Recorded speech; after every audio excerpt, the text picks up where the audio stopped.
All right. So, how you guys doing? Did you get your, who got at least 1,000 words written last week? That should be all of you. Okay. Did anyone get the 2,000 to 3,000 that I suggested? Okay, most of you. Good. Some of you didn't. That's okay. I hope you're auditors. I'm pretty serious about this. Doing it hard your first few weeks is going to be very good for you. Getting a lot done, getting momentum going, because you're going to hit all these things like midterms and all of that stuff, and your roommate's going to get engaged, and all this crazy stuff is going to happen, or you're going to get engaged. That happens too sometimes. Hopefully only once per person, but it happens. Life catches up with you, and so keep up on your writing, get ahead if you can. You can theoretically do the bulk of the work for this class in your first month if you want to, and then just basically be done. All then you have to do is read people's writing as they submit them to writing group and polish off 2,000 word chunk at the end of the semester. You could be basically done with this class in a few weeks if you really wanted to be. All right? That doesn't happen very often in classes, so take advantage of it. Find yourself a seat on the floor or wherever, it's fine.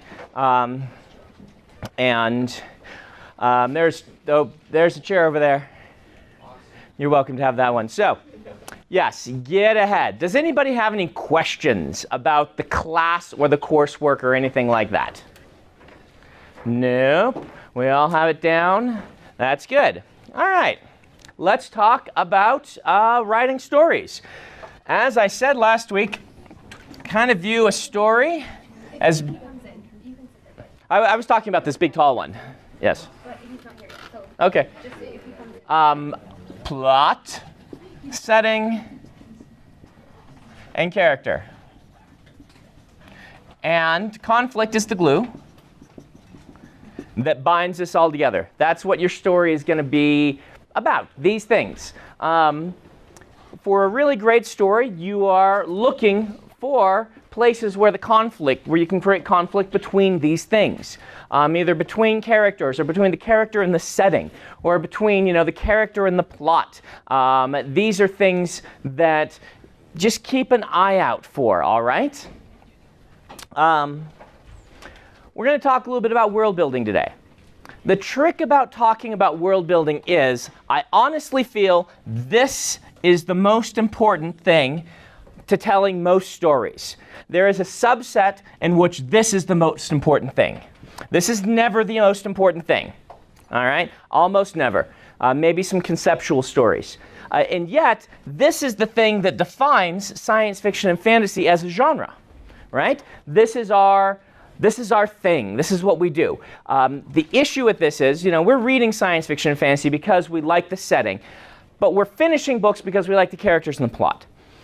And this kind of sort of conflict, if you will, between this idea is that new writers, what they tend to do is they tend to spend a lot of time on this to the detriment of this and this, to the point that your stories are boring.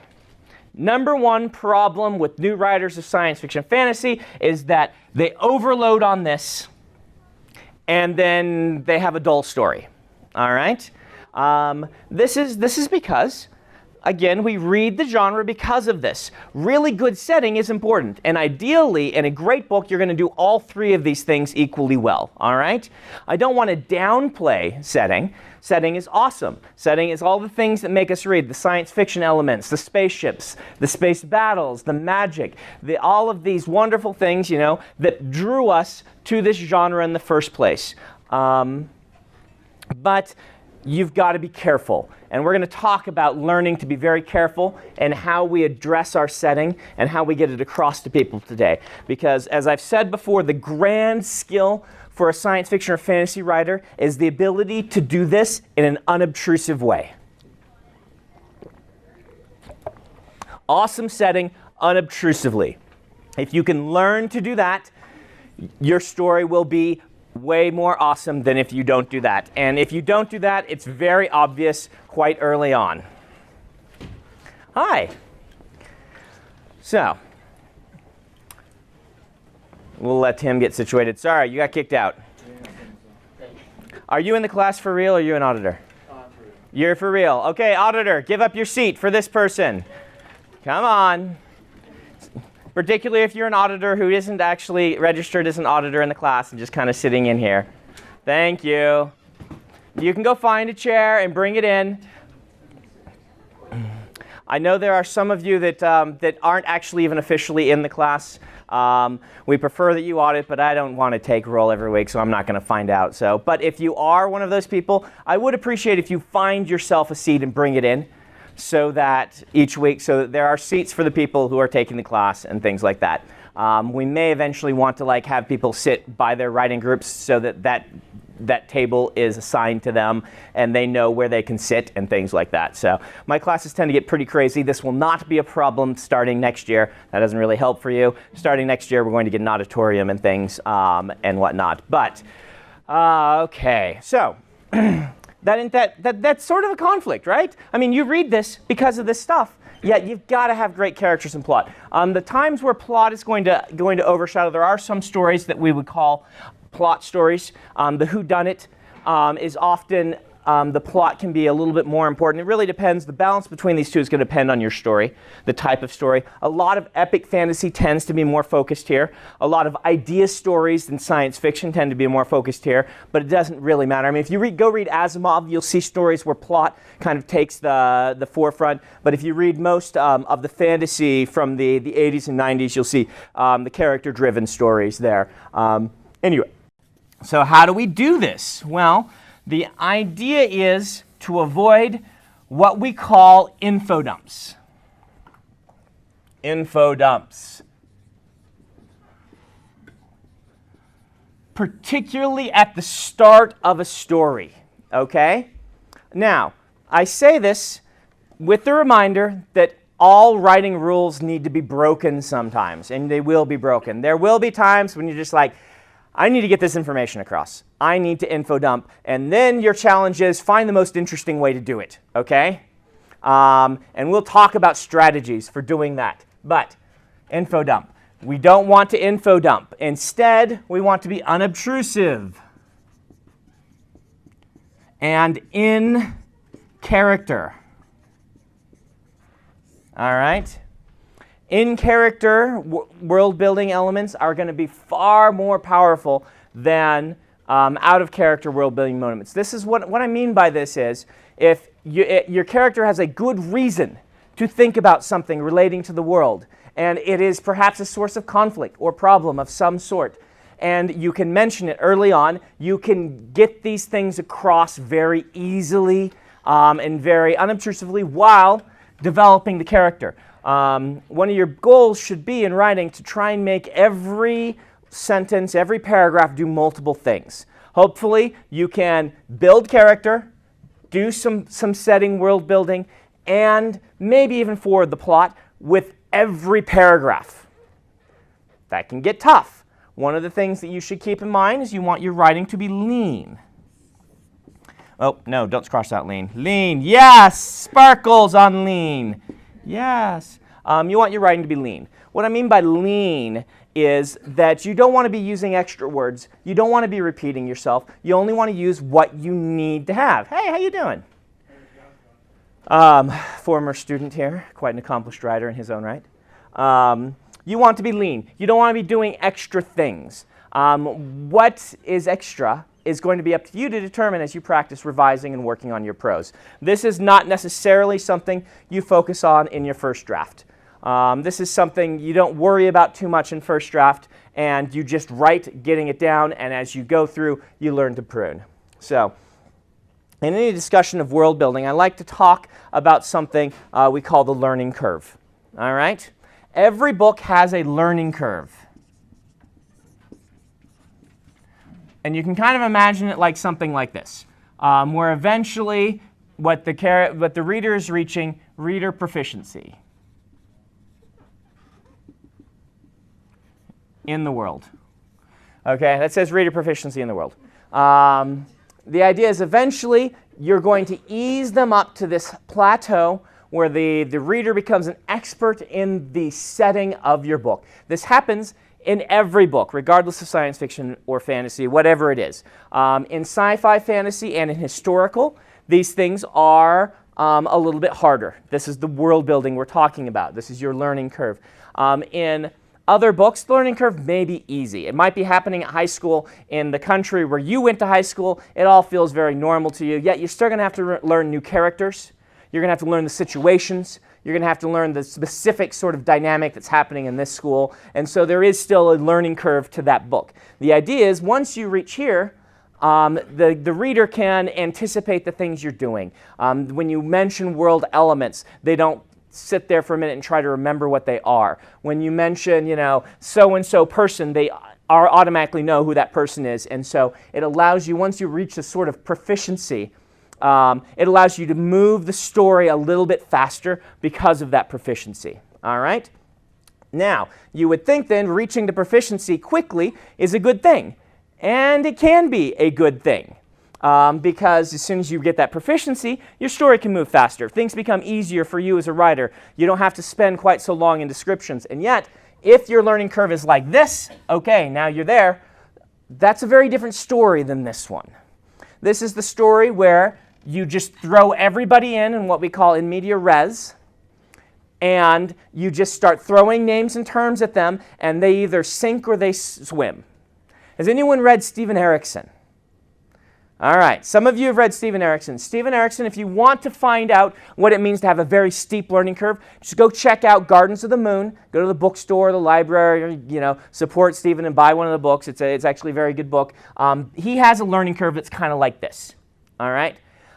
Where the learning curve is basically like a big punch to the face. You start in the middle of everything, you don't know what's going on, and you just got to figure it out.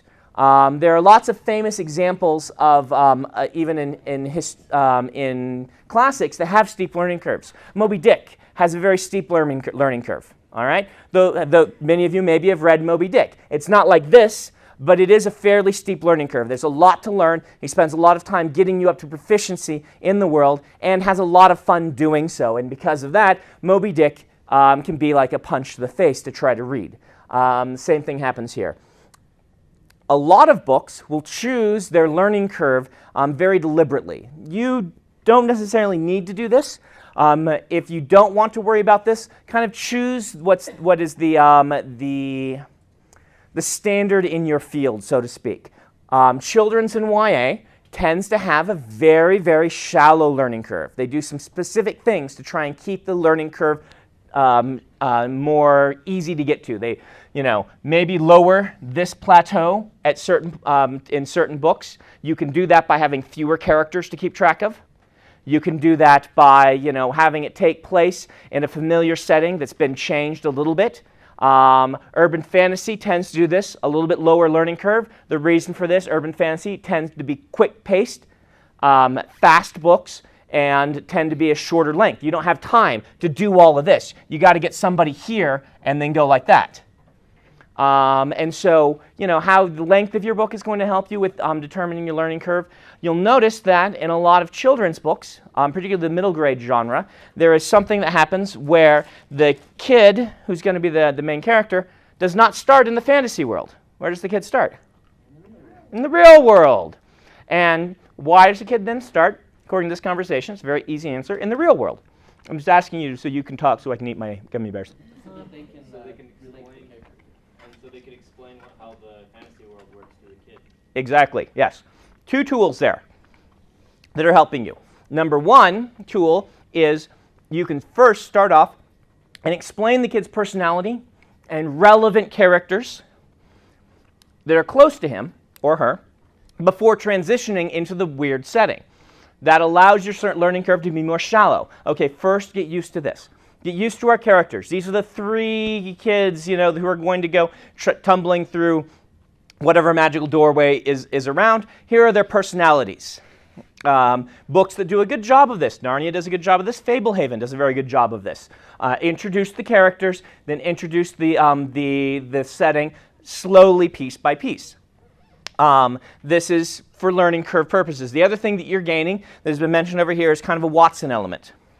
A Watson element is someone to whom You can describe the world-building elements and explain them to who doesn't already know them. That facilitates in-character learning about the world. Okay? It gives you a character in the book who is like you, the reader, and doesn't know any of this stuff. When you start in media res, the characters all know all of this stuff, and it becomes a lot harder then to explain it in character. You end up going into these info dumps that feel very, very forced to the reader, because the reader's like, why are they talking about this? They know it already. And the reader then will have the sense of, come on, just get on with it. Readers won't actually have that sense. What they'll say is, I got bored. And I got bored can mean a lot of different things for a lot of different readers, but here's one big reason for it. They're not engaged. All right? Another tool that a lot of YA books use that does transition sometimes into other genres is the story being told by a first-person protagonist.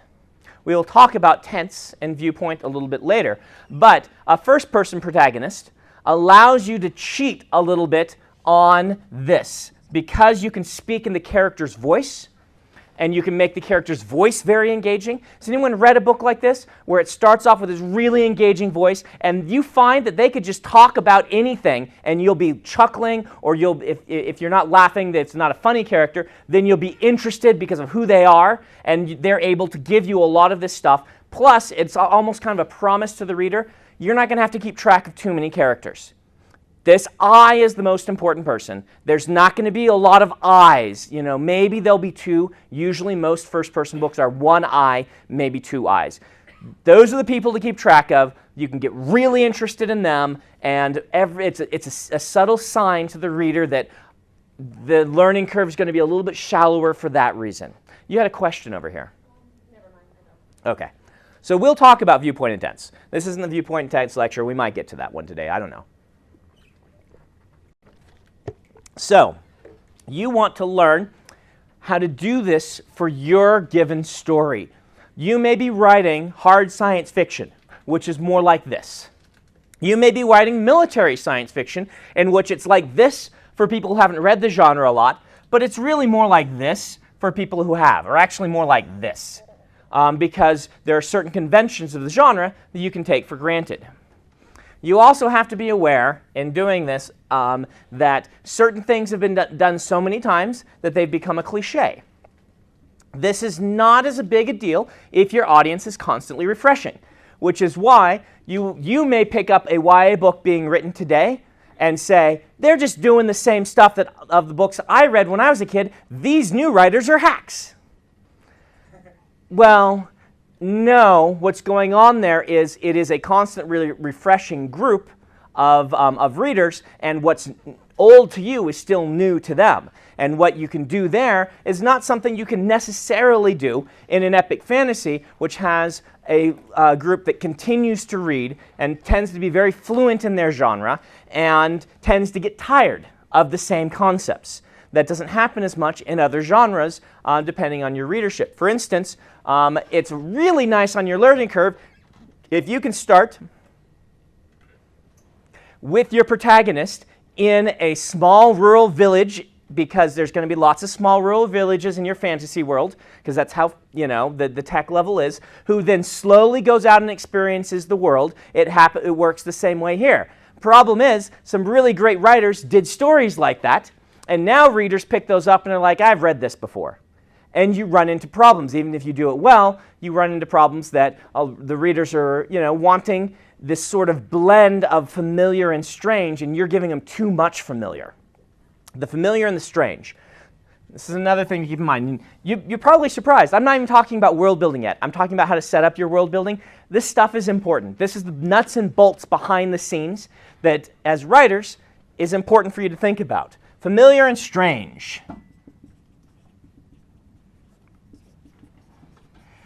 One thing I love about being filmed is that you get all of my spelling mistakes immortalized for all time. I don't know how I spelled those right. Familiar and strange. Familiar versus the strange. When we pick up a story, we are looking for a certain blend between the familiar and the strange. This is going to depend on the reader and the genre what that blend is, whether it's 10% of one and 90% of the other, or whether it's the other way around. It's going to be very individual to you, and genres change over time, depending on what they want and what they don't want, and when certain things get big, people suddenly want more familiar for a while until they get tired of it, and then they want more strange. This can be troubling for you because you can be asking yourself, well, how do I keep a track of these trends and things, and should I be worrying about this? Not necessarily. Trying to track trends is hard. People are paid a lot of money in New York to do it poorly because it's basically impossible to do well.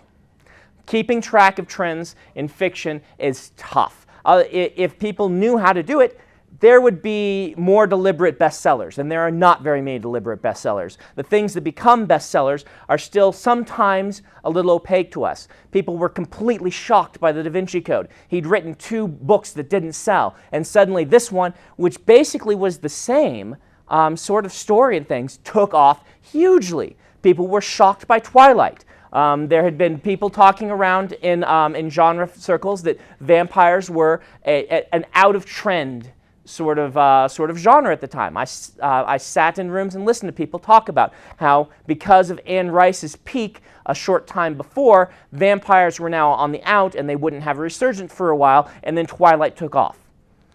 Judging this is hard. You don't necessarily need to be able to judge this, except you can probably judge it for yourself. And if you're writing in a genre that you read a lot, which is a good idea, you can judge how much of each you like as a reader and kind of use that as your guidepost, all right? I talked to you about this so that you can be aware of these things, not so that you can say, well, it looks like people are liking 31% familiar, and so I'm going, that's not what we're looking at here. We're just looking at the whole concept. But you can see what I'm talking about here as yourselves as readers and what things appeal to you. For instance, in certain genres, cozy mysteries. That's an actual genre. Cozies, they're mysteries that you read by the fireplace, cozies. They tend to be, going to have a different sort of blend where it's like, this is the strange and the rest is the familiar, right? If you go specifically looking for a cozy mystery, you want a certain thing. The strange in this, strange just means different, is probably going to be the identity of the detective. Because cozy mysteries tend to sink or swim based on how interesting their detective is that's solving the mysteries. You have a really interesting detective, and everything else is very familiar about the way that the story plays out. The plot twist, maybe you could make an argument for the plot twist being the strange or not, but the whole concept of the book. On the other hand, if you're writing new weird, which is a now old genre of science fiction, but it was really cool about 5 years ago, the idea was to do mostly strange and very little familiar, to try and really shake up the genre and do interesting new things with it. Who writes new weird depends on your personal beliefs and what people are arguing, but go read some China Mieville if you want to find someone who was trying to shake this up. Another person, Cory Doctorow, writes some very interesting things that are very much more on the strange. It's like, all right, we're going to shake this up and try and do very different things. Your blend will depend on your specific genre and your goals, all right? I've been kind of thinking about this in context of characters. It's like, I know lots of people who they don't like just the hero who is a good fighter and he is good. It's is that kind of the same thing? They like the gritty. Yeah, the new gritty in fantasy, launched by George R. Martin, was one of these waves. For a long time, epic was the big deal, and what we call heroic was kind of a subsect of fantasy. Michael Moorcock and David Gemmell were writing this sort of thing, and then George R. Martin came along and wrote basically big epic storyline, but used all the kind of grittiness of the heroic storylines, like Michael Moorcock or things like that, or David Gemmell, and wrote Game of Thrones. And after that, people were really interested in this new big thing. It was really popular. It was quite quite different from things like the Wheel of Time, which had been selling so well before. And so people started looking for things like that. And so it was that moment of, hey, we love this new thing. It's very strange. It has a lot of familiar, but there's some strangeness to it we really like. And so they started hunting for more and more. And so this genre burgeoned.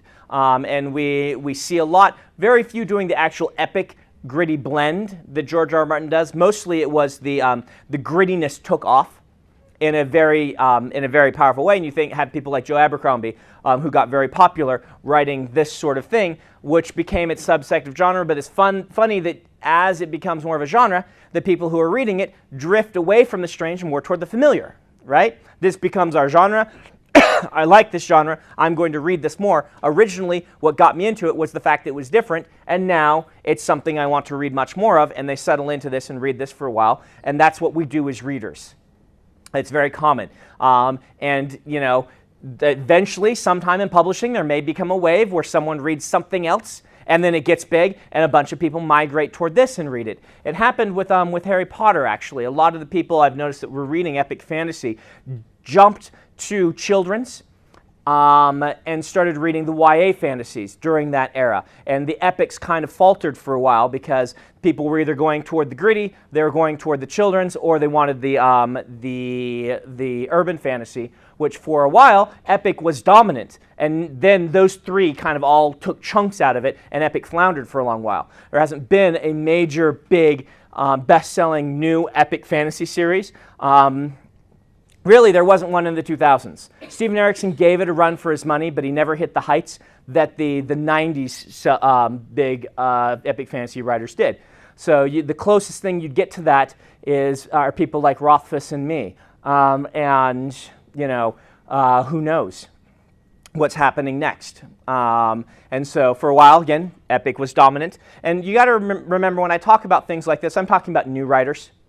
Established series continue to do well, regardless of the waves of what happens with the fiction. You know, Terry Brooks has always sold books, right? He sold books in the 70s, he's selling books now. That's because Terry Brooks becomes an established brand name and rides all of these waves where everything turns against Tolkien-esque fiction and people aren't wanting to read about elves and dwarves anymore. They still like Terry Brooks. They just aren't looking for that from a new writer. And so don't use the big established brand names as an example of what you should be doing. Really just use your instincts and what you want to read and write that, okay? All right, so this is all foundation for writing things with a cool setting. When I sit down to do my world building, I generally split my world building into, for me, 3 elements. I'm gonna do it as 2 elements for you because it makes more sense, but I'll add a caveat to it. I do basically physical setting, and I do cultural. All right, so this is all the cool stuff about your world that would be there if people weren't involved. Sentient beings. This is all the stuff that is world building wise exists because people are involved. This is magic, which is a very big deal for me. I love doing it. It's one of my hallmarks. It's one of the things that gets me excited about writing fantasy books is my magic system. Science fiction would fall into the same sort of thing, except science fiction, you probably would make the argument of tech being on the cultural setting. That's why this one is kind of, you know, what is it? It could be a third piece of a 3-piece pie where you're like physical setting, cultural setting, and your science fiction or fantasy specific element. All right? So physical setting is what the place looks like. What different elements of, what are your elements of geography? What's your flora and fauna? What's, weather. Yeah, weather patterns. Hey, throw out a few more at me. What do we got here? Topography. Topography. So I guess that's kind of geography. Yeah, yeah. What type of star you're orbiting. what your day-night cycle is, how many days in the year are there. Climate. Climate's very important. Yeah, let's write that one up, even though I can never spell that. Climate. It's actually, there's like an A in there or something. Yeah. Planar structure. Okay, planar structure. Yeah, sure. Unusual plot-specific features like giant trees or gaping chasms. Yeah, giant trees or gaping chasms. Sure, we'll write that up. Giant trees. EX. Example. So this is, all of this stuff. New writers don't do enough of this. You guys don't do enough of this. I will just tell you this straight out. You don't do enough of any of this, all right? This is the area, in my opinion, setting where you should take the most chances, where you should do something original, where you should stretch yourself and have a story where the setting becomes an element, all right? A lot of people I read, they do very well with the magic or the technology. Almost nobody I read has problems coming up with magic or technology to put in their books because they've been reading science fiction and fantasy for a long time and they focus on these elements. We'll talk about how to do them well. They are kind of the calling signs of our genres. And yet, they tend to still write a story in generic medievaldom. Or, in science fiction, they tend to write a science fiction far future world where everybody acts exactly the same as they do right now. And these are the things that I think you should do a little bit more of. When you say there's not enough originality in this, are you talking about just the physical setting or No, and cultural. We'll get to cultural in a minute. But okay, let's talk about cultural. What are some of the cultural things? Religion. Good. There are a ton of these. Let's do them. Races, race relations. How about that? Customs. Yeah. Customs, history, holidays, language, castes. Okay. What? Government. What else? Gender roles. Food. Culture. Yes, go watch Gordon Ramsay. Clothing. Fashion. That's what it is. Fashion. Economy. Occupations. Pop culture. Ooh, pets. That's a cool one. Okay, we could go on forever, all right, and just write a ton of stuff over here. When I pick up a new science fiction or fantasy book, I want to know about this stuff unobtrusively in the first few paragraphs. All right? At least the first few pages. If I'm reading along and everybody acts exactly like they act in my world, I'm going to be disappointed personally as a reader. Now, the exception is if you have a really dynamic character that I'm just fascinated by. That can work too. Or, if you lead with major awesome plot hook, okay, I can buy that. If your major awesome plot hook is, we're going to clone dinosaurs and make a theme park about them, which, when I read Jurassic Park, I'm like, okay, that's awesome. But, this is the sort of thing I want. If you go read the first pages of Ender's Game, you will get all kinds of cool stuff like this, along with the plot hook. I'm a kid who's going to go up and train, for war. That's a cool plot hook. You're going to get a bunch of this stuff, too. You're going to learn. You learn very early on about how the world has this, this sort of only two children thing. You learn about kind of perspectives on religion in the world. You learn about a lot of cultural aspects of what's going on in Ender's world, and you learn it incidentally through conversation and a line here and a line there, instead of starting off with this enormous page of thick paragraphs that are like 20 sentences each that say, in the age of men, and big weights being thrown at me. Tolkien starting out the Lord of the Rings, which worked fine for him because that was amazingly original at the time. Now we've read that a ton, and now we're like, we want to read something that's, that moves a little faster. And I will say, few of you are doing that. in this class. But what you tend to do is this sort of thing. This is like the first 3 paragraphs is cool description or action or fun dialogue. And then brick of boring. All right. You've learned well enough through your natural reading. I find readers that, most writers who take this class are kind of like journeyman writers. They aren't beginners. They kind of know their way around a plot and a story. And they know not to start with the boring. And so I'll read a lot of your first pages, and you'll start off with some sort of really great first paragraph, and then you'll dump this on me. And I'm like, oh, please, just let me read your story. Don't tell me about your story. Let me read your story. So the trick is to make this not boring, because most of that information is important. Yeah. Yeah, I took another creative writing class years ago, and one of the things that our teacher always told us was that we needed to show people, not tell them.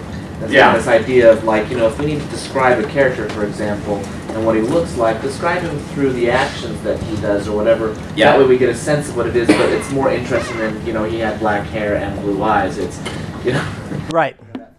Right. Show versus tell is one of the big things to learn. We're going to talk about it. Problems I have with this is that if you put in description in a way that nobody notices it, then we as readers don't really notice it. I'm trying to think of examples of how you people are very sneaking in all of this, boring exposition into an otherwise exciting scene, and I think that because of how well it was done, I'm having a hard time coming up. I'll give you some examples. We're going to talk. Let's talk about strategies to do this. So let me emphasize show versus tell. If you can show all of this rather than tell it, it's going to work, all right? It's going to work much better. And we're going to talk about strategies for showing versus telling. And we will get into how I design magic systems and how I do this stuff in a minute. But you can probably do this, okay? You guys are smart. You guys are clever. You know how to do this. And we'll talk about, advanced strategies for doing it. But what you don't know how to do is make it interesting. And that's what our focus is. So one way to do it, dialogue is inherently more interesting to the reader than description. You can definitely go too far on this one, but if it's something you can have a conversation about and work into a conversation incidentally, then it's going to be great. It's going to be stronger. Great is the wrong term because you may not do it very well. But it's going to be stronger than if you've done it the other way. The difficulty of this is what we call maid and butler. This is a screenwriting term. Someone who's heard of this term, I know several of you have taken my class. Explain it to us. Who wants to do it? All right, right here.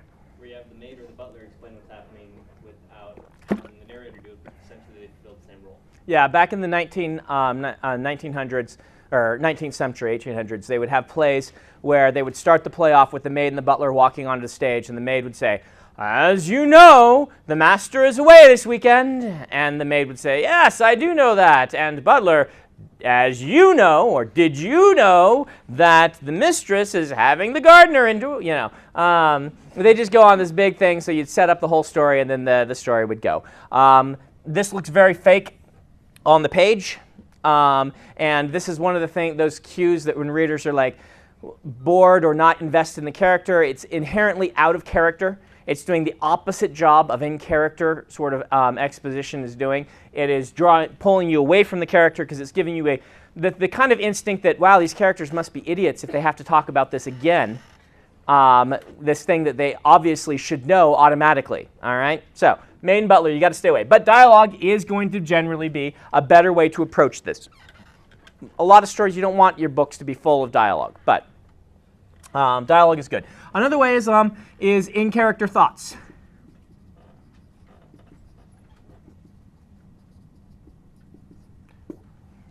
If your character meets a new person and you want to describe that person as a show instead of a tell, and here's one for you. You can say, "Man, I hate redheads."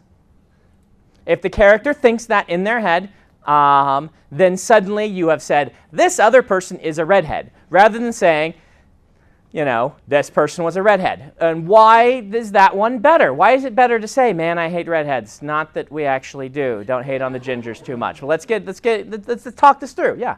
Well, because you both characterize the person who's saying that, and you give a description of the situation. Yes. You're doing two things. And how many words is it? Like, yeah, a couple of words. Yeah. Going along with conflict, you establish some type of conflict between the characters, not just giving information about the world, but now you have this thing between these two people you've just met. Yeah.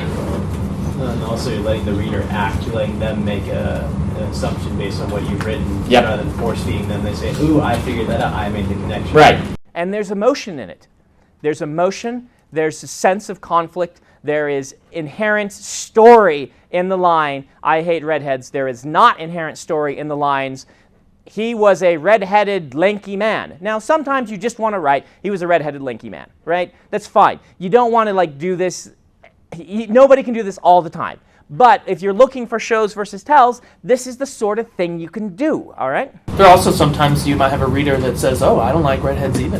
Right, you might. I like this guy, because I don't like redheads either. I'm hoping that if the character says that, you're establishing that the character is either unsympathetic or has room to grow or is sarcastic. But some people do. So it depends on the tone of the character you're writing.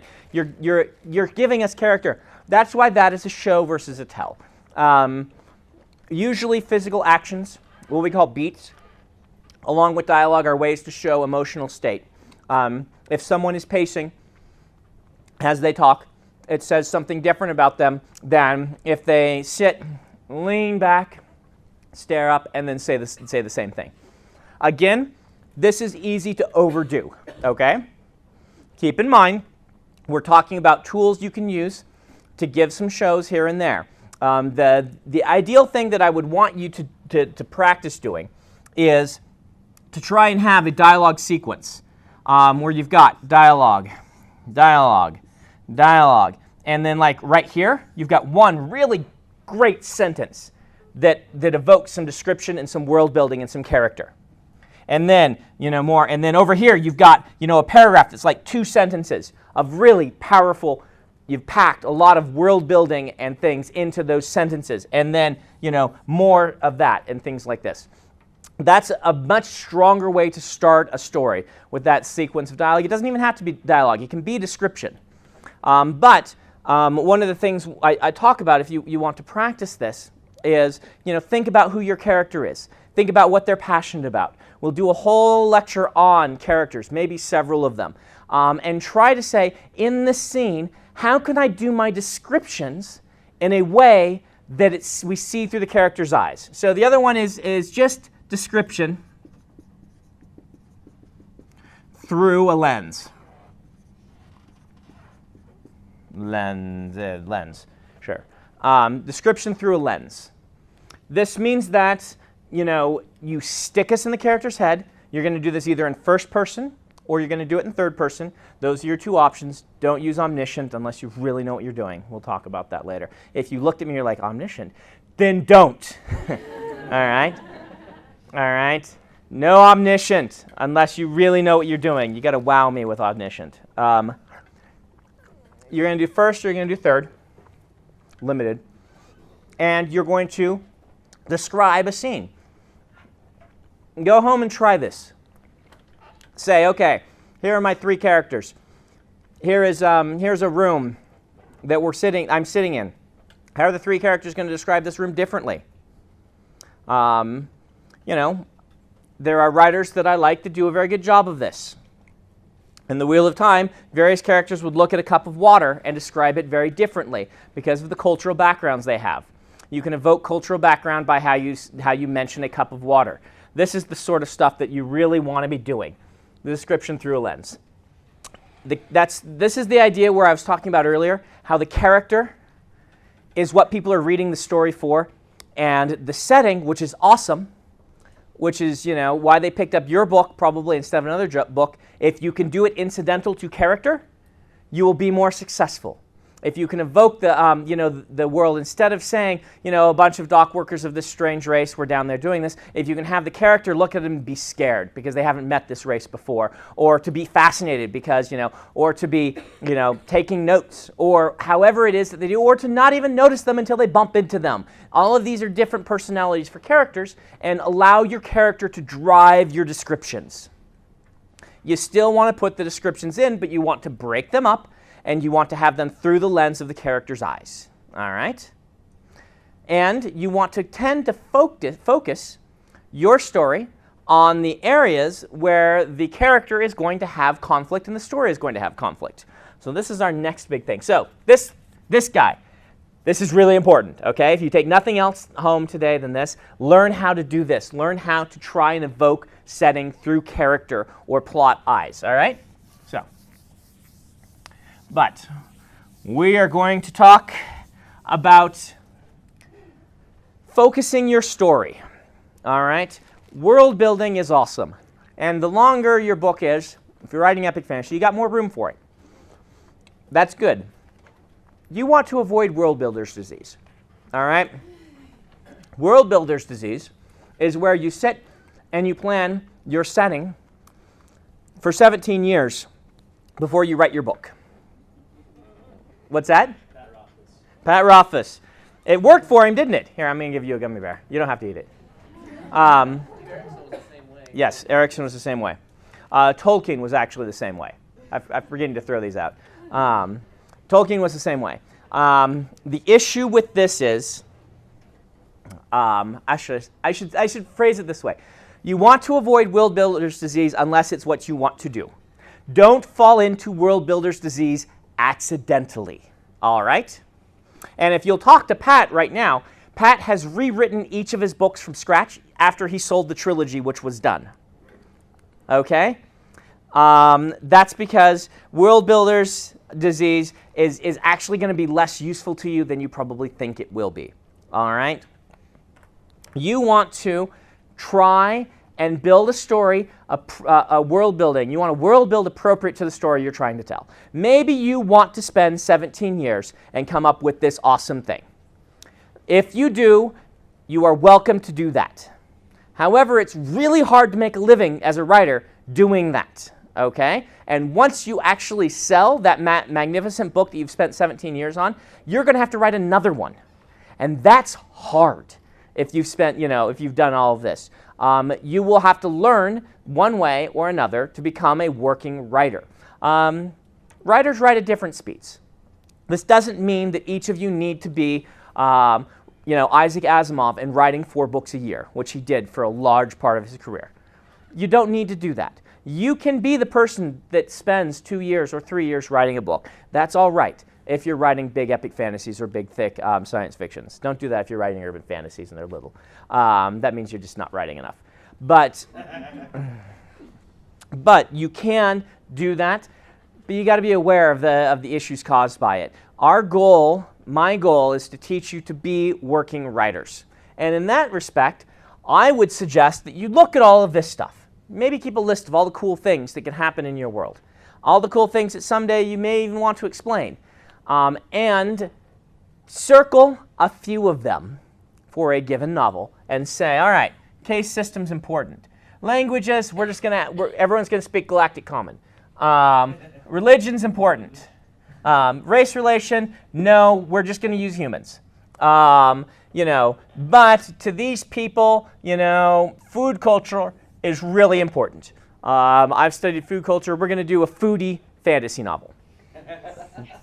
Also known as Game of Thrones. But you guys shouldn't laugh. You shouldn't be reading those books. No, I'm just joking. He is a fantastic writer, but they are very brutal, and I will warn that they have a strong content warning. I could only read one of them, and after that, I was like, okay, I know how good a writer he is. I don't want to be subjected to him doing this to me anymore. George R. R. Martin. Food culture. You're really interested in food culture.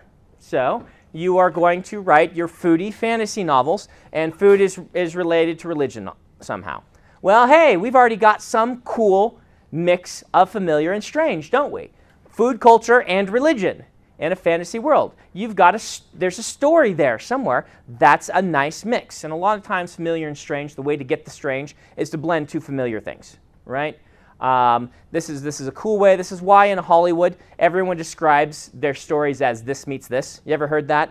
You know, this is Shogun meets Breakfast Club. It's because you take two familiar things and you put them together, and people are like, "What? Samurais in detention? What?" It suddenly makes them think, and so this meets this. By the way, New York editors do not like Hollywood pitches like that. Just FYI. But mixing two familiar things to create a strange thing is a decent way to come up with a story. I doubt this is how he did it, but Ender's Game is an underdog sports story in space, right?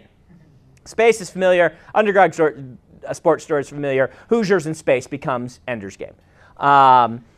And so you blend two familiar things and make a strange thing. So we've got this cool thing with different castes and different religions are allowed certain foods, and certain foods then have certain cultural whatnots and things like that. So spend your world building on these things. The other things are interesting, but come up and focus your efforts on making these interesting, all right? You can ask yourself these other questions. It actually won't take that long. You can spend a week asking yourself these questions and writing out a little thing for each of them. But what I'm saying with these is, I want a few of these things to be unique in your book. I want, as a reader, when I pick them up, and you've got your cool food culture thing with religion, I want to say, I've never seen that before. That's pretty cool. And I want to do that in every fantasy or science fiction book I pick up. And the ones that get published tend to do this. There's this great book a few years ago called Spellwright, which did this with a magic system and kind of this weird computer programming / language thing, which was pretty cool.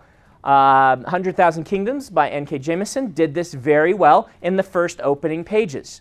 You will find new breakout stories frequently are doing stuff like this. You will read the first chapter and something about this cultural setting mixed with some physical setting or whatnot that's creating conflict is really interesting. This is what I mean when I said you guys don't do this enough, is I pick up too many stories that the setting is bland. That there is not one of these things or two of these things that's shining. That there's like a sentence in your head about each of them, rather than having three that are awesome to draw my attention. It's this sort of lukewarm water thing, right? If you're doing a sentence or two on all of this stuff, but really not hitting powerfully any of it, it's actually going to be boring. But if you're highlighting some really fascinating things, it's great. So you can have religion. What do people worship? How do they worship? What's interesting about it? You can have government. What type of government is there? How is it different from ours? What is unique about it? Do a few of these things, and you'll get a lot more mileage out of your time spent world building than if you try to do a little bit about each one. Now, if you want to take 17 years, and I use that number because that's the number thrown around for how long it took Tolkien to do his. I don't know if it's actually true. It could be apocryphal. And it obviously worked very well for him. But if you want to take a long time and make it so every one of these things is awesome, well, go ahead. Know that you're going to spend a lot of time and put all your eggs in one basket. And that can work. If you put all your eggs in one basket and you write something awesome and it sells, you've got Harry Potter. And boom, you've knocked it out of the park. For a lot of writers, taking that chance is not what I would recommend. It's usually better to practice your hand at a few books beforehand, become a good writer through practice like we talked about last week, and learn how to do a few of these things in every book. And then if you get to the point where you feel like you've got your feet underneath you, you can do one where you do all of this.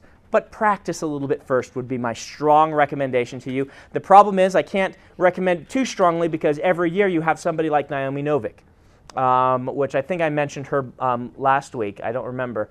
But Naomi wrote, she writes the Temeraire books, the Napoleonic Wars with Dragons, which is actually what they are. It's not even a Hollywood pitch. It's what it really is. It's as if England had a dragon air force to go along with their sailing ships. What's that called? The Temeraire series, His Majesty's Dragon, is the first one. I think I read that. It was really fascinating. Yeah, they're great. And she put everything she had into that one series. I don't know how much writing she did before. You'd have to ask her. I haven't ever asked her this, but I know when she sold the first one, she had the trilogy done and in hand, which is the opposite of what I did. She spent many years writing these and had the trilogy done. When I sold a book, had a lot of other books that were not in the same universe, right? I've mentioned this before. My philosophy was, if an editor rejects book 1, they're not going to look at book 2. So if I have 3 standalones or 3 first books, if the editor reads the first thing I send them and they don't necessarily like it, but they think I'm pretty good and ask to see my next thing, I can send them the other one. And if all I have is a sequel, I can't. That was my philosophy. I also like doing lots of cool magic systems. It worked very well for my writing style, so I jumped around a lot, and I did a lot of standalone first novels. Do you think it's important when you're doing this to make sure that, if you do want to have a lot of different books, to make Yeah. sure they're not too similar? Yeah, that's tough. Universes that are the same? I wouldn't worry about it till you get published. If it's something that worries you, you can do the kind of slant series where it's like all the books take place in the same world, but they're all different kingdoms and different times and things. Like you can have, if you had, for instance, this book happens in, Raymond Feist did that, but honestly, this is a lot of what, like Anne McCaffrey did this, right? You could read the Dragon Riders books out of order. Hers are a little more tied together, but you could go to the point, you can imagine a series where you like write one, and then the next one's like 50 years later with different characters and things, and there's some similarities, but not. And if you're worried about your themes being too similar, build a setting where they can all take place in the same world, and you could still pitch them individually. This is more important if you're planning on publishing traditionally with New York. It's a little less important if you're planning to self-publish, which we'll talk about. But going back to Naomi Novik, she said, "You like this book? I've got 3." She sold all 3, and they said, "Okay, we've got all 3 in hand. We're going to release them." I think it was April, May, and June of the same year, in a huge bookstore blitz. Which means that we're not they did them in paperback. They did not do them in hardcover intentionally. Hardcovers are the money makers. Paperbacks are generally the new reader finders, right? They released all 3 of them in a huge bookstore blitz. They were everywhere on all the shelves. It helps that like her husband is Stephen King's accountant or something like that. You'd have to go look it up. But they had a Stephen King cover quote on the first one, an Anne McCaffrey quote on the second one, and Terry Brooks, I think, on the third one. And so all 3 books are out in 3 months with these magnificent cover quotes by some of the best writers in the field. And she just took off like a gunshot. It's just boom. She became one of the big names in the field basically overnight, like in a 3-month span, which is really overnight. Like people say I was an overnight success and it took me 5 years. She was there in 3 months. And that's because she had them all done and the publishers knew they had them in hand. Authors, particularly new authors, they worry about being, they're like, well, when are we going to have the second book? Is the second book ever going to come? Can we be promised that? When you have all 3 in hand, it's easier for the marketing department to go and say, we want this big budget to launch this author because here are these 3 books and they're all awesome and we've got them done and they're here. And so that was the advantage Naomi got. I got a different advantage. My advantage was when I sent someone a book and they didn't like it, I could immediately send them another book. And if they showed any interest in my writing at all, it could be like, and here's another one, and here's another one. I also had lots of things I could be sending out in submission, so I increased my percentage chance of getting published by doing that. Once again, I was breaking in 2003. That's when I sold. 2003 is when I sold my first book. The world has changed a lot since then. The dynamics of publishing are changing. As I said last week, advances are polarizing. They're going down or going higher, depending. The middle ones are going away. The middle ones are going down, and the top end is actually going higher for some things. Publishing is changing dynamically as self-publishing is becoming a force in the market, and we're in the middle of that still, and we don't know how it's going to shake down. Yes? What about people that like just, they don't actually publish like a hardcover of your book, but they're like straight to Kindle versions? Yeah, that's self-publishing. That's generally. Don't do that with any publisher. Never pay somebody to do that. You can do that yourself for minimal investment. There are lots of publishers popping up right now that want to Kindle direct you. They want to do originals. The thing that a publisher can give you, we'll do a whole lecture on this, the thing that a publisher can get you is into bookstores, into Premier Review sections, and they can pay for co-op space, which means getting you in the forefront of either the Kindle front page or into bookstore co-op space and things like that. Those are things the publisher can do for you. They can also give you great editing. They can give you a good cover and all of these things. But if they aren't creating a physical product, they're not going to do any of that because they're trying to do it at minimal investment. And anything they could do, you could do. So, yeah, there are a lot of companies doing this right now. Maybe this will change in years to come. Maybe these places will get their feet under them and things will happen. But right now, I strongly suggest that you don't go with any publisher who wants to ebook original only your books. I know David Farland, I think he said just ebook. Yeah, and maybe some of these will take off. Maybe Dave's will work. And you will have to look at the money on each of these. But what I'm primarily worried about personally are the New York publishers who are buying e-originals. I don't know. One of the reasons I feel a New York publisher is a strength is to get you in the bookstores. And if they're not giving you that, maybe in the contract, if you get a contract that says we will give a minimum this amount investment to promotion, and they'll actually contractually do it, and they give you a good advance, maybe then. I haven't seen any contracts that do that, but it's entirely possible they're out there, and I haven't seen it, where they say, we'll give you $10,000 up front, and we promise at least $15,000 in co-op money that you can get accounted. At that point, I would actually consider them, because that means they're going to give you a good cover, that means they're going to give you good editing, and they're giving you the advance, which is the money to live on up front. Don't underestimate the power of a marketing budget. People complain. You go online, you'll see. New authors complain they don't get a marketing budget. They all do. It's spent on co-op and things like this. So anyway, we'll talk about that later. Okay? So back to world building. Any questions on world building? Okay. Yes? I have a question. If you're writing a story that isn't taking place in a world that's so drastically different than our own, what would you choose to focus on to make it strange enough that it's interesting? Usually for these sorts of things, I would focus on the character instead. And we'll do character, do all of this stuff, but for character. Having a character who is a foodie is going to fill the same roles as having a cultural thing for foodieism as a magic system, right? And if you really know your stuff, the Patrick O'Brien books. Anyone read Patrick O'Brien, Master and Commander? These are books about guys who really know their naval stuff. Yeah. Good characters, but they really know their naval stuff. And they're actually fascinating to read because of that. Sometimes the learning curve is a bit steep, but they're interesting because these guys are interested about stuff. In the beginning, you said that we focus too much on setting, and then later on you said that we don't focus enough on it. Are you referring specifically to we focus too much on magic system and not enough on the other aspects? No, what I'm saying is you focus too much in your storytelling on the setting. And in your world building, you don't focus on being original enough. It's a good way to pin me down on that. The thing about this is when I'm talking about the page, at that point I was talking about how you introduce yourself, your reader, to your book. And a lot of authors, I think, new authors, spend the bulk of this space on description and setting, and very little of it on character and plot. And that's a problem for drawing people into your book. I also feel like we do need to focus.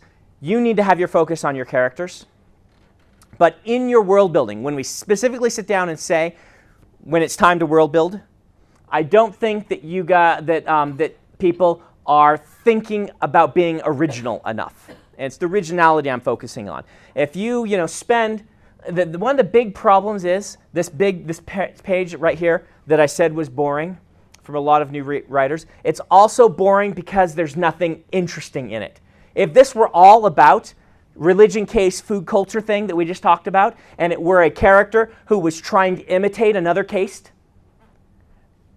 and trying to identify the foods and things like that, and it was involved in the magic system, they could be a really fascinating first page that did have a lot of world building interjected in it. And you can imagine how you would sit down to read this and be like, wow, this is really different.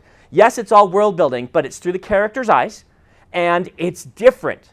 You can imagine how that's more interesting to me and to the general readers than here is the history of this town, and here is the young man who lives outside the town in the forest, and here is the history of the kingdom that used to be here that isn't here anymore. This is the problem. Does that make sense? I'm sorry for being confusing on that, and you're right to pin me down. So yes, you're both doing too much and too little. You're stuffing too much boring stuff in here instead of thinking about this and then trying to relate it to your character. Okay? So could that also be counter-effective if maybe if you did that in the history you gave at first for like the kingdom or whatever, actually they find out, oh, it's actually a conspiracy to have recover what really happened? And, I don't know, maybe using it in a big block like that just maybe ruin suspense for the reader. It could. The problem is you're running into something here. Let me talk about this one. Once you have goodwill from your readers, you can get away with a lot of things. I have goodwill from my readers. They have read my books. They'll let me get away with lots of stuff.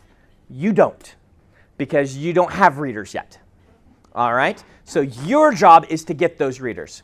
Fun story. A writer that I know, very nice man, broke out, and I'm not going to tell you who it is, but he broke out about the same time that I did. All right? Around 2005. We both had books come out around the same time. Mine took off a lot, and his did not. We met and we chatted, and he was saying, you know, I got raked over the coals for being too generic. My story was, they keep saying it's too generic, but they didn't find out that I was really subverting all of these genre conventions. And he told me the story, you know, what his book is, and in the last third, he completely upends all the genre conventions in these really interesting ways, at least in the way he explained it to me. And I'm like, wow, that's a really cool way to subvert the genre. You've got this cool thing going on. You've got this very original fantasy. What's the problem? It's 2/3 of the book is generic fantasy. Who's going to get there? Well, the people who want generic fantasy will get to the ending, the last third, and be turned off. The people who don't want generic fantasy will not get to the third third. And this is the problem that you run into by saying things like that, where you say, you could write this whole thing and then subvert it a few pages later. If they get too bored, you never get that chance. That could totally be something you can do when you're established. An example of this from my own career. I had this great idea for a novel. It was going to be about the young, plucky protagonist from an, who is secretly an heir to a grand throne, who gathered his group of plucky protagonist associates, and they went on a quest to defeat the Dark Lord, and then at the end they lost, and the Dark Lord killed them and took over the world. I thought, that's an awesome story, and then I could never get myself to write that story. And I thought about it, and I thought about it, and I realized it was this. This is why I could never write that story, because of the exact same reason. It sounds really great when you pitch it like that and people laugh, but if you don't like generic fantasy, you are not going to read all the way to end to see these people get killed. And if you do, you're going to hate the ending. It's a terrible idea for a book. Made a great setting for a background for Mistborn, which is where it went, as the background, as part of one of these things right here that was cool about the world that I could drop hints about as the story progressed. But it did not become the story, it became the background for the story. And that's the danger of doing what you just said. And it's unfortunate, because you might be able to pull it off. And if you can pull it off, you can still do it. But it's dangerous. You gotta pull your reversal really quickly. Now, the way I could see to do it would be to have a first-person protagonist who was talking about all this stuff and being like, yeah, and it was a boring town, just like this, and then pull the reversal like the next page. But I don't know. All right? So, questions? We good? All right, we're going to talk about magic for a little bit. We're going to talk about Sanderson's laws. Sanderson's laws of magic are actually just general storytelling laws seen through the eyes of magic systems. All right? Magic systems are what I like, and so my laws kind of focus on these things. And I'll just write the 3 laws up here. I'm at 3 right now. The third one's not very good yet. Boy, the first one's long. Okay. So, your ability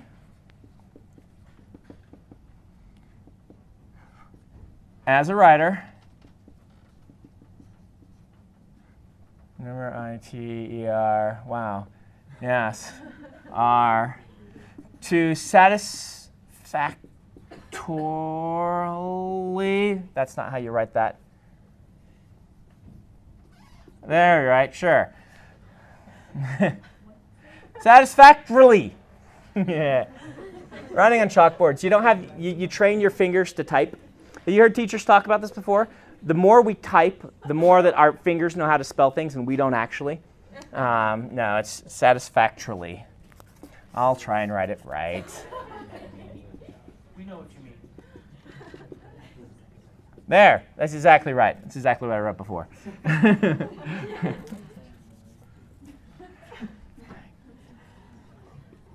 There! No, that's not right either.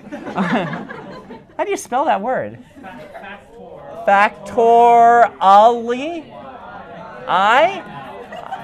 I-L-Y? That does not look right. Satisfact. The last half being a squiggle gives more character. Yeah. Yeah, that's right, I guess. Okay. How about this? Hey, how about this? Did we just change the law? Yeah, no.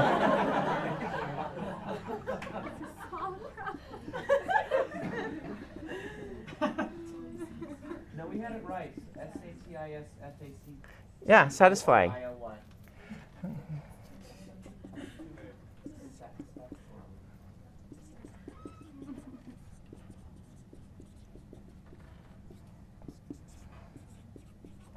It's all problem.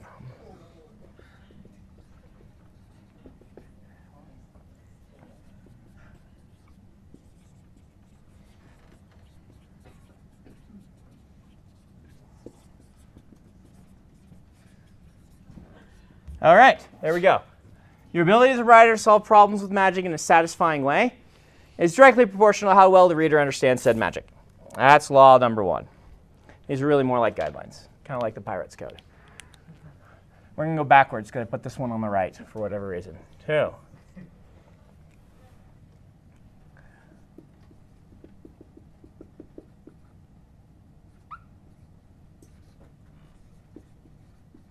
right.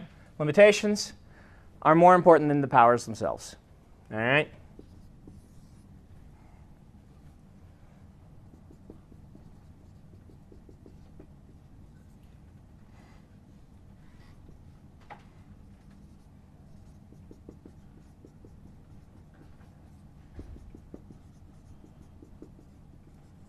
All right.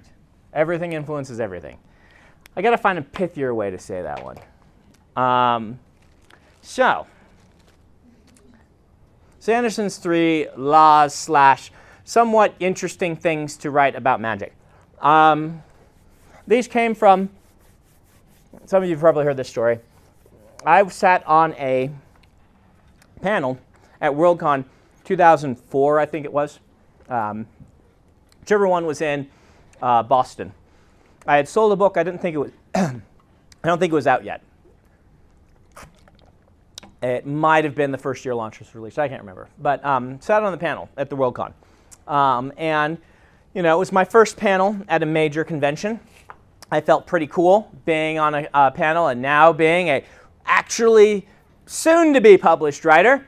And they put me on a panel. They asked me what I would be good on. I said I really like magic systems. Put me on a magic system panel, and they did. It was my one panel before a crowd of all these people who were established pros or longtime fans, and they knew their stuff. And I'm like, all right, I'm going to get up there, and I know this one. So I'm up there with this, this group of people, and the moderator looks to me, and I'm at the end. They said, Brandon, why don't you start? This is a panel about how to write magic in books. What's your piece of advice? And I said, well, obviously your magic system should have rules. I thought I was, kind of, they softballed it to me, and I just thought I would go with the easy one and not get in trouble. The other panelists all looked at me and said, you're crazy, that's stupid. If magic has rules, it ruins the book. And I was like, oh.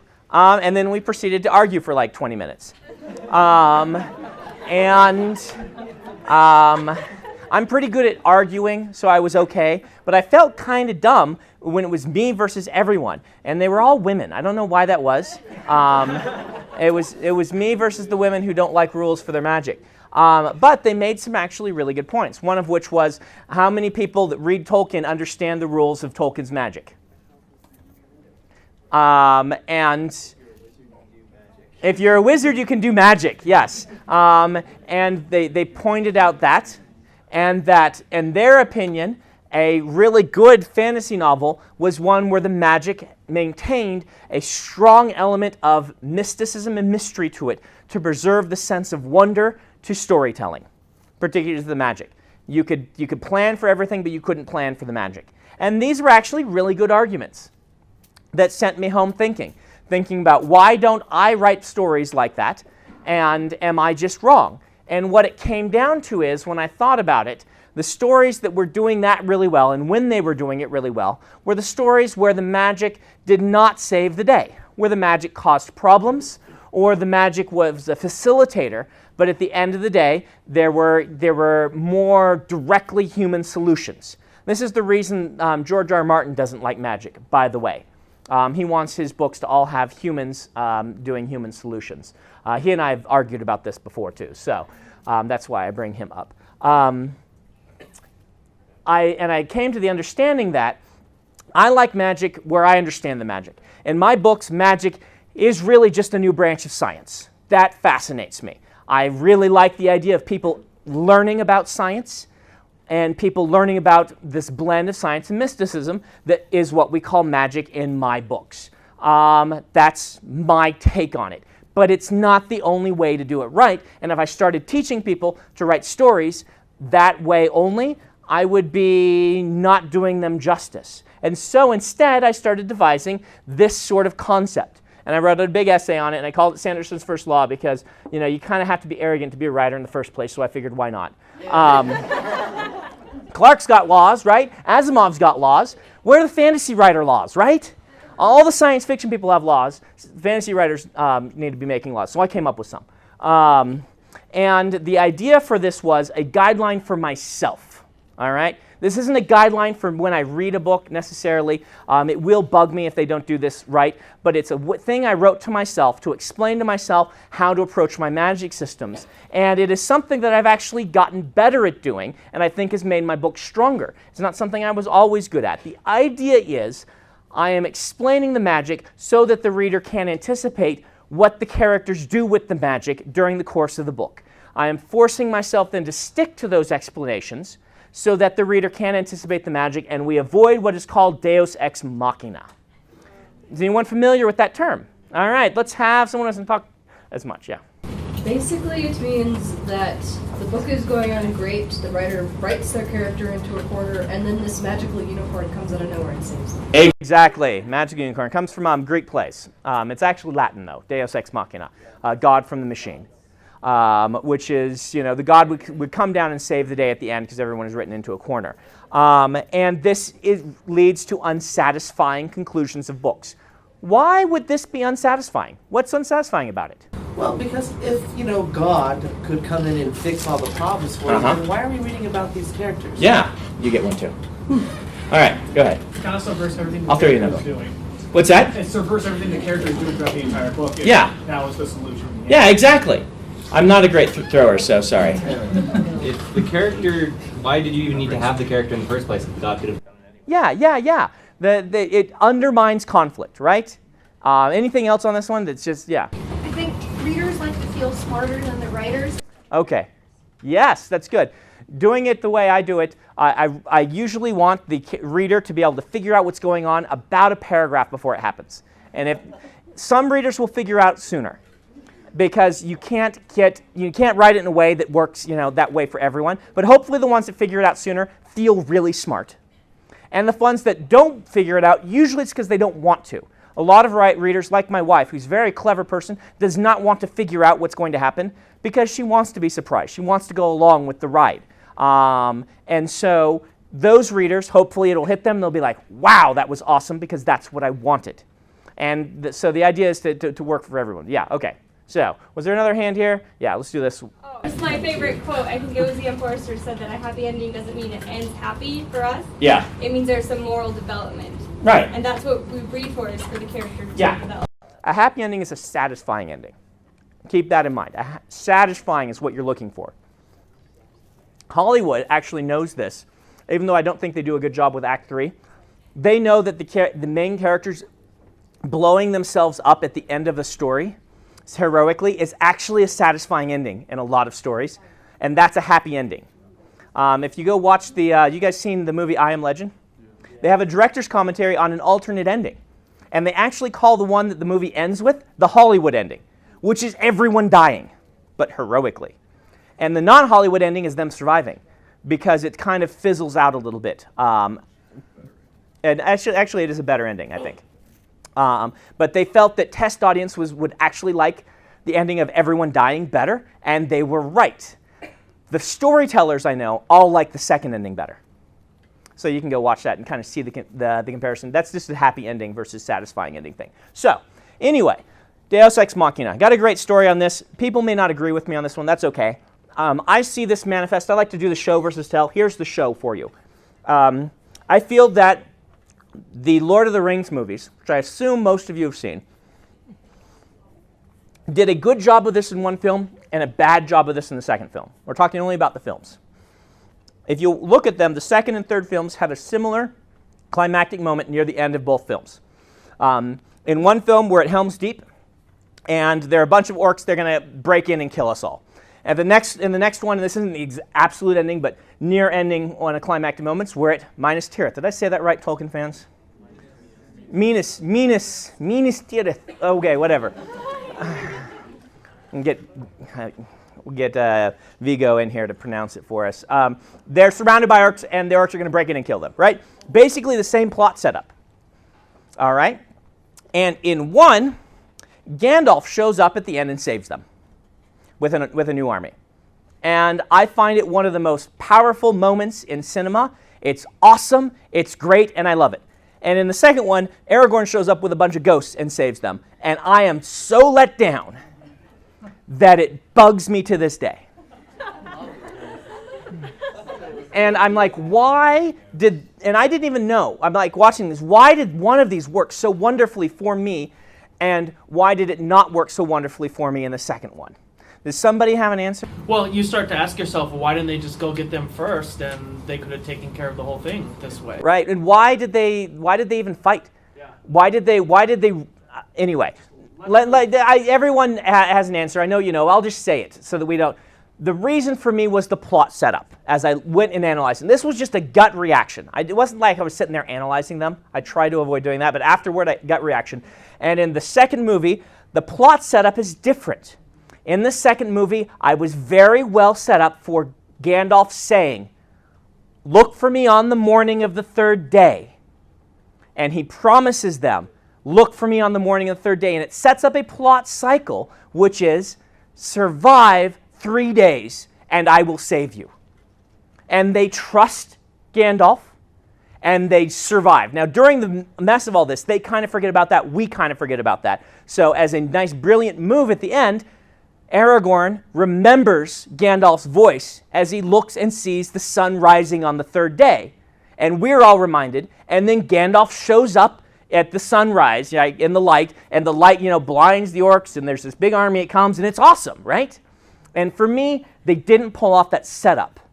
Now, longtime readers of the Tolkien books, and I had read them, but I'm not the big super Tolkien fan that a lot of people are. I enjoyed them. I think he did wonderful things, but I'm not like the scholar of Tolkien. they may have had a different experience where they know the ghosts are coming, they feel the setup is there. But for me, even though I knew in the back of my mind they were coming, the setup wasn't there for me. Gandalf walks off in the night. He doesn't promise he's going to save them. The people fight and die and struggle, and in the end, all of their struggle is meaningless, and only Aragorn with the ghost showing up means anything. That really bothers me from this aspect, because it's a different plot cycle. And I felt in the third movie, I was promised struggle hard, fight hard, defeat them, and you will win. That's what we need to do. Not survive long enough for Aragorn to save us. Now, others may have had a different response to that, and that's okay. I'm just trying to get out kind of a show on one personal level, why one worked for me and one didn't, and it has to do with this. Do you think it would have been different if the ghosts had clear limitations that were set up? Would have helped me a lot if they would have had limitations. And if I would have, the lack of limitation on the ghosts, and Tolkien limited the ghosts in the books a lot more. But anyway, the idea here is if you're going to use magic to be solving problems in your books, explain that magic ahead of time. All right? Now, keep in mind that this is mostly talking about climactic moments. All right? If you have, and this is actually a larger storytelling concept. The larger storytelling concept here is foreshadow, right? Foreshadow what's going to save them. If, for instance, you have the character's good friend come out of nowhere and save him in chapter 2, that's actually kind of okay because you're using that as character setup. The goal is not, is the main character going to survive? Everyone knows the main character is going to survive in chapter 2, and so it's character setup. However, if the character is going to show up and save the main character at the end of the story, it requires a lot of good setup and foreshadowing, so you have a moment like Han Solo returning at end of the first Star Wars movie, or the fourth, depending on how you want to number them, which is a fantastic moment, well foreshadowed. All right? And you get a cheer rather than a, oh, he just got saved. That's not, any fun. In Hollywood, they say 3 times is a good number to foreshadow for most audiences to get something. How often should you do that in the book? Depends on what your readers are feeling. Depends on the length of your book. I look for 3, but I don't check them off. I use my instincts, and I use what my writing group's saying and my test readers, okay? So this is just one thing to keep in mind about rules versus not. What you gain here is, and we are about out of time, so we may have to do the other 2 rules next week. What you gain here is there's a sliding scale where on one side you actually have what we call the sense of wonder. And on this side you have the solving problems. Or however you want to write it. This is the, you can use the magic. You have a lot of characters that understand the magic, who's understanding the magic. And you gain something on each side of the scale. You can totally write sense of wonder type magic, where the magic is mysterious and unknown. Don't use it to solve problems. Use it to make problems. Or when it does solve a problem, have it be something dreadful as the outcome. For instance, Tolkien actually does this pretty well. Even though Gandalf saving them from the Balrog is sort of a deus ex machina, the end result is they don't have Gandalf anymore, which is a bigger deal in many ways than being chased by a Balrog. Maybe have unpredictable something. So say for example, you use magic to solve this problem, and there's an unpredictable thing that happens as a result, and therefore it creates more. Yeah, and usually though, the more your characters, main characters, viewpoint characters are going to use magic, the more you want to go this direction. And the less they are going to use it, the more it's going to happen to them, the more you go this direction. And just kind of keep this scale in mind for your magic systems. We'll talk about these other 2 because we don't have time. I want to give you time for your writing groups. But keep this in mind. Understand that what I mean by understanding the magic does not mean that the magic is scientific. All right? This is a problem people run into. Some of the hardest magic systems out there, and I call hard ones, the ones more on this side, are superhero magics, which are completely scientifically ridiculous, right? But when they're doing it well, you know exactly what the character can do and what they can accomplish. We know what Wolverine can do, right? He heals from wounds, he has claws that come out of him, and he's, strong and stuff. Wolverine does not fly. We know this. We don't really know that Gandalf can't fly. Maybe because he needs that giant eagle to come get him, but there's a piece of me that thinks Gandalf could probably fly if he really wanted to, And so, that's this idea. It doesn't mean that the magic is rational. It means it's consistent. Okay? All right. Earlier on, you said that magic and technology and science fiction settings kind of have the same. Yes, they do. How does that apply to the sliding scale? Yes. Star Wars, or Star Trek and Star Wars, over here. 2001, over here. The idea being that Star Trek focuses on the characters and what the technology can do, is less important than the character moments. They're really good, and they do bad job of this sometimes. Depends on the writer. The really good moments in a Star Trek, they have all the technical gobbledygook. It's not terribly consistent all the time what the transporters can do or the deflector dish or whatever. But at the end of the day, it's a human issue solving the problem. It's Picard wrestling with his inner demons. Or it is, that sort of thing that solves the problem. And the gobbledygook is just there to be fun.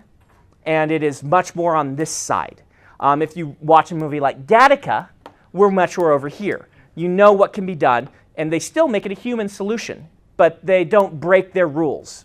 That's kind of what ruined the first, in my opinion, the whole Force and stuff like that. Right.